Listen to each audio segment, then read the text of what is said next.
जबसम्म सज्जनहरूले भोट गर्दैनन् नि तबसम्म ठगहरूले शासन गर्छन्। हामीले देश कस्तो बनाउने, कुन नीति लागू हुने, कस्तो नेताले शासन गर्ने भन्ने कुरा सबै हाम्रो भोटबाट निर्धारण हुन्छ। आज 2082 कार्तिक 4 गतेसम्म 70,000 जना जति नयाँ मतदाताहरूले आफ्नो नाम मतदाता नामावलीमा दर्ता गर्नुभएको छ।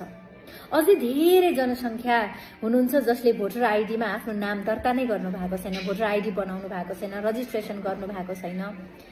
इभन जेन्जी समुदाय जसले 30% जति जनसङ्ख्या ओगट्छ नेपालको भन्नाले 91 लाख जति हुनुहुन्छ र अधिकांश नयाँ युवाहरूले आफ्नो भोटर आइडी बनाउनु भएको छैन।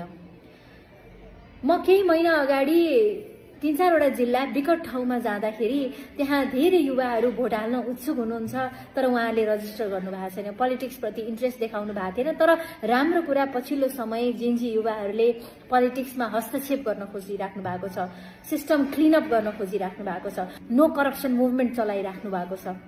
यहाँहरूले जति पनि मुभमेन्ट गर्नुहुन्छ त्यसलाई संस्थागत गर्नको लागि, त्यसलाई सक्सेस गराउनको लागि इमानदार व्यक्तिहरू गभर्नमेन्टमा जानुपर्छ।